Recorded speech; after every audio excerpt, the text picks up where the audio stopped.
औज़ुबिल्लाहिमिनश्शैतानिर्रजीम बिस्मिल्लाहिर्रहमानिर्रहीम अस्सलाम वालेकुम। लास्ट टाइम हमने डिफरेंशिएशन फार्मूले के ज़रिए किया था algebraic function. Now we have next article is the differentiation of trigonometric function. तो आप जानते हैं कि ट्रिग्नोमेट्रिक फंक्शन का फार्मूला 6 फार्मूला हम पहले कर चुके थे। Formula number 7, if y is equal to sine x then y dash is equal to cos x. If y is equal to cos x, then y dash is equal to minus sin x. इसी तरह से आप y is equal to tan x को चाहें तो u upon v की form में भी कर सकते हैं। तो tan x का derivative y dash is equal to sec square x and so on. इसी तरह से आप तमाम डेरिवेटिव्स। और अब इसके हम एक्सरसाइज है हमारे पास। नेक्स्ट एक्सरसाइज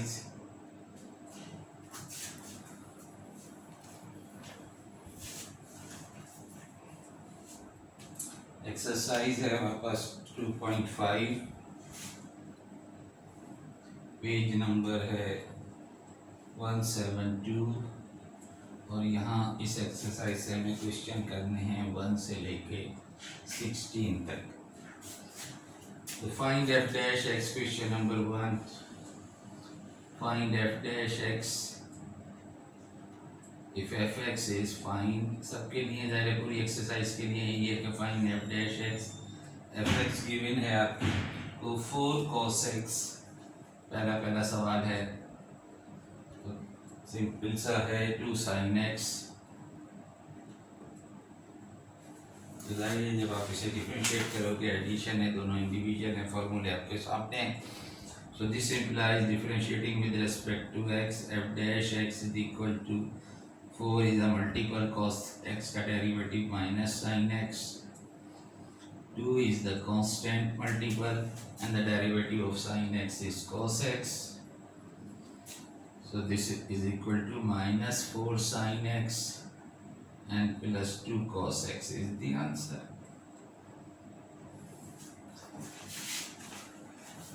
तो अपॉन की फॉर्म में हम देख लेते हैं question number 5। f(x) is equal to 5 minus cos x divided by 5 plus sin x।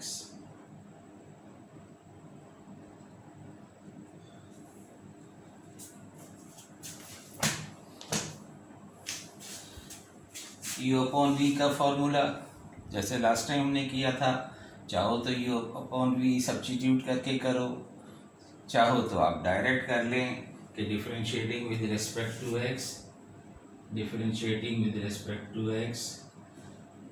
तो आप जानते हैं कि formula F dash x formula क्या है। चाहो तो अपॉन में मैंने आपसे कहा था लास्ट टाइम कि बेहतर है कि डिनोमिनेटर से लिखना शुरू करो ताकि कन्फ्यूजन ना हो प्लस माइनस का, कि ये जो डिनोमिनेटर का होल स्क्वायर कर दोगे और डिनोमिनेटर को यहाँ एज इट इज रखना है। And then you have to take the derivative d by dx of numerator which is 5 minus cos x, then minus फॉर्मूले वाला। Now keep numerator as it is 5 minus cos x and d by dx of denominator which is 5 plus sin x।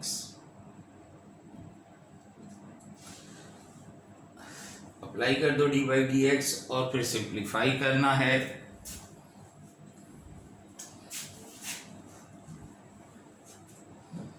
So this implies f dash x is equal to, मैंने आपको last time भी कहा था कि denominator को open करने की ज़रूरत नहीं है, leave it as it is, क्योंकि उससे कोई फ़ायदा नहीं होता, कोई समेशन सब्ट्रैक्शन एडिशन कुछ नहीं होता, इसलिए leave it as it is. हाँ, इन ब्रैकेट्स को आपको ओपन करना पड़ेगा। 5 प्लस साइन एक्स डेरिवेटिव, मैं आमतौर पर डेरिवेटिव जो है वो करली ब्रैकेट में लिखता हूँ ताकि ये अंदाज़ा हो कि हमने इसे ऐसे ही रखा और इसका डेरिवेटिव ले लिया है। तो इसका डेरिवेटिव लोगे तो माइनस पहले से मौजूद cos x का माइनस साइन x होता है, 5 का ज़ाहिर 0 हो जाएगा, देन वी हैव माइनस। अब आपने 5 माइनस cos x को ऐसे ही रखा है, and again the derivative of 5 plus sin x, तो sin x का derivative cos x. Open the bracket of numerator, so this is equal to 5 sin x, जाहिर है कि ये प्लस हो जाएगा दोनों, तो 5 sin x and plus sin square x, और यहाँ से आपके पास -5 cos x, ये माइनस प्लस, तो ये cos स्क्वायर x हो जाएगा. तो आप देखेंगे sin स्क्वायर और प्लस cos स्क्वायर x जो है, you can write this as 1 5 plus sin x whole square. So finally we have f dash x is equal to denominator as it is 5 plus sin x whole square. Numerator में बेहतर है कि आप इसको पहले लिख दो, इन दोनों को इकट्ठा करके 1, और चाहो तो 5 कॉमन ले लो, तो sin x minus cos x, that will be the answer. That's all.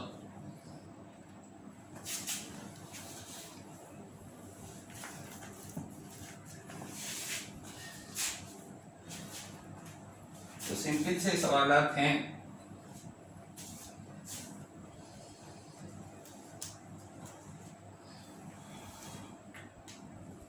देखिए हम ले लेते हैं क्वेश्चन नंबर 13 का पार्ट 13, क्वेश्चन नंबर 13. ये भी अपॉन की फॉर्म है. F x is equal to cot x divided by 1 plus cosec x.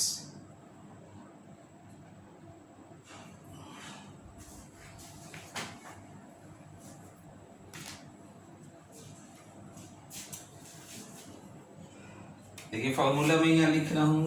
Again upon की form, differentiating with respect to x. This implies F dash x whole square of the denominator 1 plus cosec whole square. Keep 1 plus cosec x as it is and d by dx of cot x, then minus keep cot x as it is, d by dx of 1 plus cosec x. Now you just have to apply d by dx. तो हमने 3 फॉर्मूले लिखे थे, लेकिन अब चूँकि पहले पढ़ चुके हैं बाकी फॉर्मूले भी, चलिए वो दोबारा लिख लेते हैं. यहाँ पर आ जाएगा कि cot x का डेरिवेटिव क्या होता है और cosec x का डेरिवेटिव क्या होता है.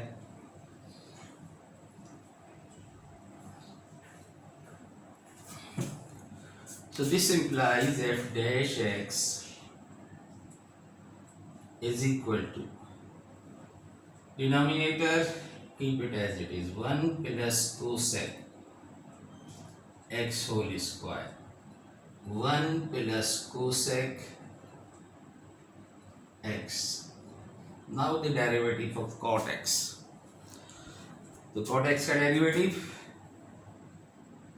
ज़ाहिर है जिस तरह tan का होता है tan x sec x, तो sec x का होता है sec x tan x. cot का भी हमने लिखा था, tan का लिखा था sec square x.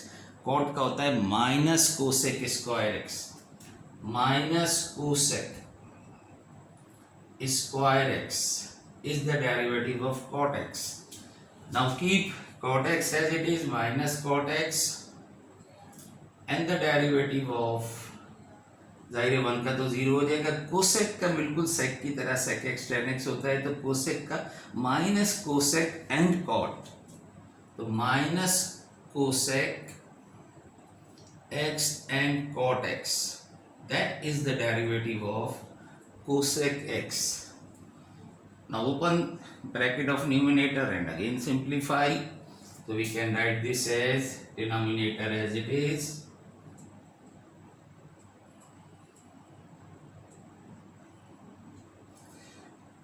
1 plus cosec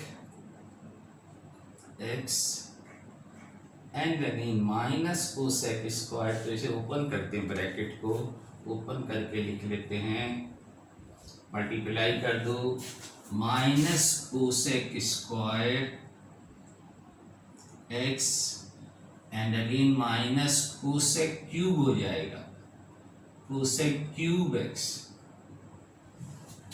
और जब इसे ओपन करोगे तो that will become plus coat square हो जाएगा and cosec square, cosec x,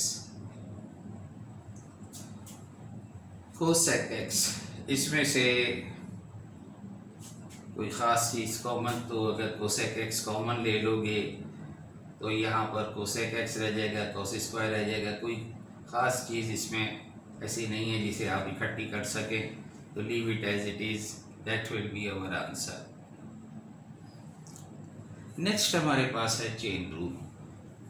chain rule आप जानते हैं कि composite function, when we have composite function of a function, तो आप चाहो तो उसे आप चेन रूल के तरीके से, शुरू में एक दो सवाल हम चेन रूल के तरीके से कर लेते हैं, उसके बाद हम डायरेक्ट भी कोशिश करेंगे कि हम उसे विदाउट एप्लीकेशन यानी सब्स्टिट्यूट करे बगैर अगर हम कर लें, तो हमें प्रैक्टिस करने के लिए प्रैक्टिस करनी होगी इस बात पे कि हम डायरेक्ट कंपोजिट फंक्शन का डायरेक्ट डिफरेंशिएशन कर सकें।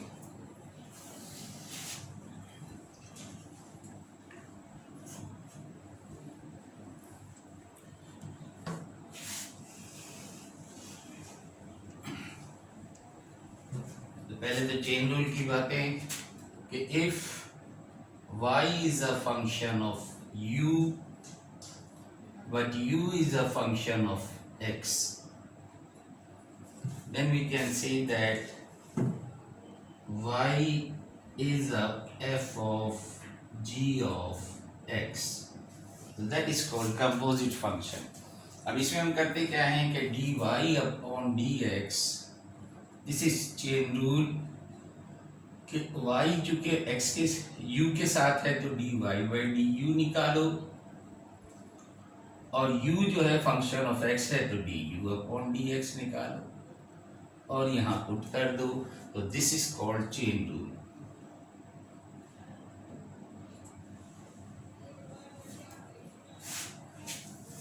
तो हमारे पास next exercise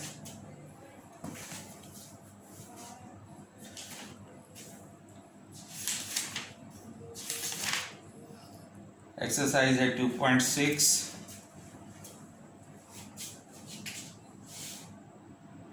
exercise 2.6 page number है 178 और इस एक्सरसाइज से आप करेंगे क्वेश्चन नंबर 7 से लेके 20 तक। तो question number 7 find F dash x. सवाल तो वही है कि find F dash x if F x is equal to x cube plus 2x whole power है 37।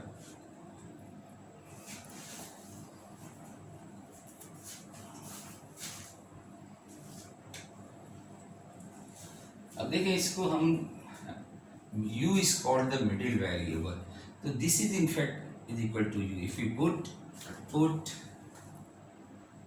u is equal to x cube, ये जो ब्रैकेट के अंदर लिखा हुआ है इसे अगर आप u पुट कर दोगे तो जो fx है that will become u raised to power 37।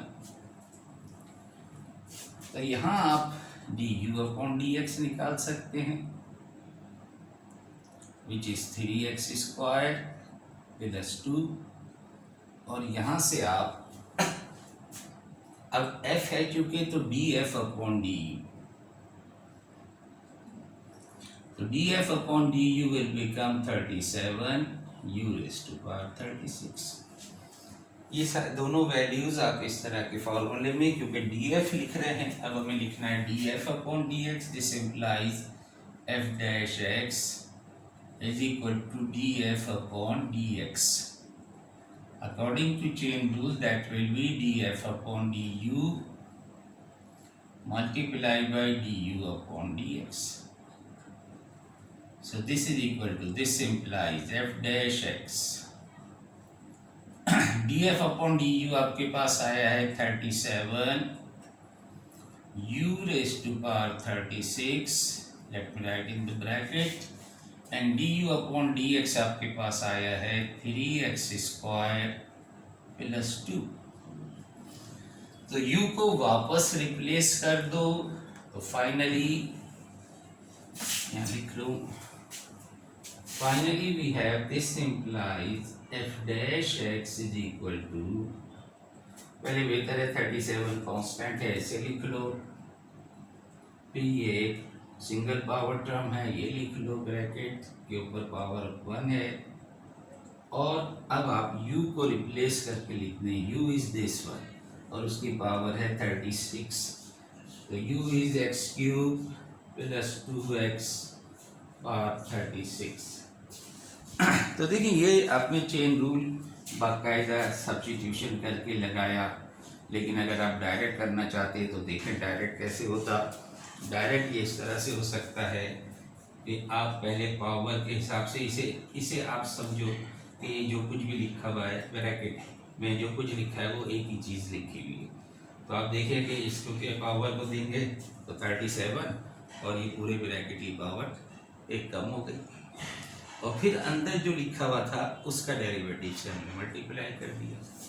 तो अगर मैं इसे एक सवाल डायरेक्ट कराऊं, इसी किस्म का एक सवाल अगर मैं डायरेक्ट करूं विदाउट सब्स्टिट्यूशन, ये सब कुछ किए हुए, तो जैसे क्वेश्चन नंबर अगर मैं 9 ले लूँ, क्वेश्चन नंबर 9, तो ये एक लाइन में मसला हल हो जाएगा, 2 लाइनें ज़्यादा x cube minus 7 upon x whole power है इसकी -2 होल पावर -2। तो ये मैं शॉर्टकट बता रहा हूँ कि विदाउट सब्स्टिट्यूशन ऑफ यू और इन चीज़ों से गुजरने के आप पावर ये समझिए कि चीज़ ब्रैकेट के अंदर जो कुछ लिखा हुआ है इसको keep it as it is, तो पावर के हिसाब से -2 यहाँ आ जाएगा, और ये जो ब्रैकेट लिखा हुआ है इसमें से एक पावर कम हो जाएगी। अब जो कुछ भी ब्रैकेट में लिखा हुआ है लिख दो एज इट इज, इसके साथ कुछ भी नहीं किया हमने सिवाय पावर के, हमने और कोई चेंज नहीं की। लेकिन अब नेक्स्ट स्टेप में मल्टीप्लाई कर दो जो इनसाइड लिखा था उसके डेरिवेटिव से, तो ये हो जाएगा 3x स्क्वायर, और चूँकि 1/x का डेरिवेटिव 1/x स्क्वायर होता है, लिहाजा ये 1/x स्क्वायर प्लस बन जाएगा 7 ये आ गया आपके पास एक लाइन में। रीअरेंज करके लिख लो, ये रीअरेंज में यही है कि पहले ऐसे लिखते हैं, ये विदाउट पावर फिर इसे लिखते हैं, फिर चाहो तो इसे इसी तरह से लिख लो, अदरवाइज डायरेक्ट डिफरेंशिएशन तो आ गया है, नेगेटिव पावर है तो चाहो तो इसे आप नेगेटिव को डिनोमिनेटर में ले जाओ, 3x square plus 7/x square divided by x cube -7/x, denominator में चूँकि नेगेटिव पावर थी डिनोमिनेटर में आके पॉजिटिव हो जाएगी, that will be the answer. चाहो तो इसे नीचे नहीं ले जाएं, इसी तरह से लिख लें। तो ये कुछ सवालात हैं जो सिंगल टर्म थी, लेकिन अब ज़ाहिर है प्रोडक्ट में भी आ सकते हैं, डिवीजन में भी आ सकते हैं। तो जब डिवीजन और प्रोडक्ट में आ जाएंगे तो फिर वो सब्स्टिट्यूशन करके और एक एक करके वो सवाल फिर काफ़ी बड़ा हो जाएगा। ये वाला तरीका जो है इसे आपको करना पड़ेगा जब डिवीजन और मल्टीप्लिकेशन की फॉर्म आ जाए। तो डालने से आगे बढ़ते हैं फिर।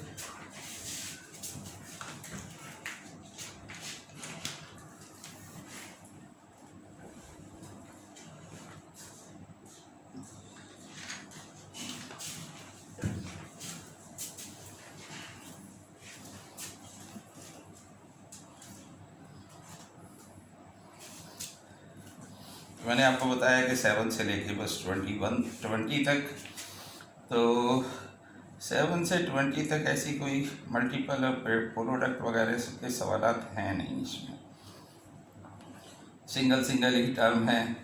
तो एक सवाल और कर लेते हैं, क्वेश्चन नंबर 14 देख लेते हैं और उसके बाद एक और देख लेंगे।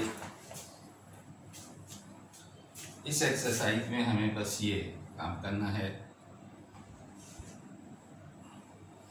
तो कोशिश यही करो कि आप सब्स्टिट्यूशन के बगैर करने की कोशिश करें, क्योंकि इसलिए कि प्रोडक्ट और डिवीजन की फॉर्म जब आ जाएगी तो फिर आपको ये करना पड़ेगा, अदरवाइज सवाल बहुत बड़ा हो जाएगा। So let us solve another question, question number 14। fx is equal to cube root of 12 plus under root x जो है वो क्यूब रूट के दरमियान में के अंडर है। तो अब बेहतर है कि इसको पहले होल पावर की फॉर्म में लिख लो, इसको रीराइट कर लो। We can write this as bracket 12 plus x raised to power half and whole power 1/3। अब आपको इसे डिफ्रेंशिएट करने में आसानी रहेगी। डायरेक्ट कर रहे हैं हम, differentiating with respect to x, this implies f dash x, पहले होल पावर ब्रैकेट में जो लिखा है लिखा रहने दो, इसीलिए खाली ब्रैकेट लगा दो तो ज़्यादा बेहतर है। 1/3 -1 का मतलब है -2/3। उसके बाद जो कुछ लिखा था उसको एज इट इज़ लिख दो यहाँ, और फिर देखोगे ब्रैकेट के अंदर क्या लिखा था। अब उसके डेरिवेटिव से इसे मल्टीप्लाई करना है, तो 12 का डेरिवेटिव तो 0 हो जाएगा और 1/2 x रेज़ टू पावर -12 ये एक और आ गया। अब ये भी नेगेटिव पावर है, ये भी नेगेटिव पावर है, ये भी 1/, है ये भी 1/, है। तो इसे सबको आप you can write this as, numerator में तो सिर्फ 1 रह जाएगा, ये 3 और ये 2 मल्टीप्लाई होके 6। पहले इसे लिख लें x raise to power half and then bracket 12 plus x raise to power half and whole power 2/3। That's all, that this will be the answer. इसे मैं ज़रा रीराइट कर दूँ क्योंकि ये कन्फ्यूजन ना हो जाए। This power is half.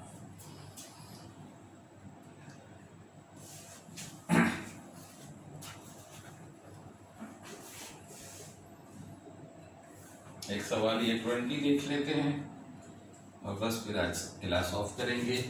आज के लिए काफ़ी है। तो क्वेश्चन नंबर 20,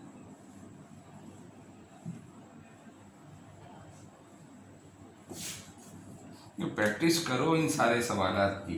अगर घर पे खुद से नहीं पढ़ोगे, जो सवाल हमने ड्रॉप आपके लिए छोड़े हैं वो आप सवालात करो। सवालात अगर आप नहीं करोगे तो जाहिर है फिर आपको पता ही नहीं चलेगा। आप बहुत सिंपल सी चीज़ें अभी चल रही हैं, आगे जैसे जैसे बढ़ते जाएंगे कोर्स हैवी होता जाएगा। तो क्वेश्चन नंबर 20 में आप देखेंगे ये दिया हुआ है कि f(x) is equal to 10 raised to power 4 and bracket the angle is also in the form of power। आप जानते हैं कि ये जो ट्रिग्नोमेट्रिक फंक्शन के ऊपर पावर होती है, ये बेसिकली से आप इस तरह लिख सकते हो कि ये है 10x³ और इसकी होल पावर है 4। इसको इस तरह का मतलब है ये। तो आप देखें उसी किस्म की चीज़ आ गई कि एक ब्रैकेट है, उस ब्रैकेट की पावर 4 है। तो डिफरेंशिएट करेंगे तो पहले पावर के हिसाब से ब्रैकेट में जो कुछ लिखा है differentiating with respect to x, जो कुछ भी लिखा है ब्रैकेट में उसे एज इट इज रहने दो। पहले पावर को आप कर लें पावर, और पावर जो है वो एक कम हो जाएगी, और उसके बाद लिख दो अंदर जो कुछ भी लिखा हुआ है 10x³। लेकिन ये कंपोजिट दर कंपोजिट है। अब आप देखें x³ जो है वो एंगल है 10x का, तो अभी तो आपने इस पावर को किया है 4 3। अब इनसाइड आपके पास 10 है और सिर्फ x अकेला नहीं है बल्कि x का क्यूब भी है। तो ये चेन रूल आपके पास तीन इस किस्म का बनेगा। df upon dx will be df upon du upon dv and dv upon dx। इस किस्म का चेन रूल बनेगा। तो जाहिर है अगर सब्स्टिट्यूशन के हिसाब से जाओगे तो मसला होगा, डायरेक्ट अगर आप कर लोगे तो इतना मसला नहीं है। अब 10 का derivative, keep this x cube as it is. 10 का डेरिवेटिव सेक स्क्वायर एक्स, तो सेक स्क्वायर एक्स क्या है, एक्स की जगह एक्स क्यूब है। And then the derivative of x cube is multiply by 3x square. तो कंपोजिट दर composite है ये, function of a function of a function. X cube खुद एक फंक्शन है, फिर 10, तो इसको आप v लोगे एक्स क्यूब को तो 10v हो जाएगा। फिर 10v को पूरे को आप u लोगे तो u की पावर 4 हो जाएगी और फिर वो इस किस्म का फार्मूला लगेगा। तो हमने क्या किया कि पहले पावर को किया, उसके बाद अंदर देखा तो खुद एक कंपोजिट फंक्शन है, पहले 10 है और फिर उसका इनसाइड एंगल है। तो 10 का डेरिवेटिव सेक स्क्वायर, जो एंगल था वो एज इट इज, फिर एंगल का डेरिवेटिव 3x स्क्वायर। अब आप इसे रीराइट कर लें, ये 4 3x स्क्वायर को पहले लिख लो 12x स्क्वायर।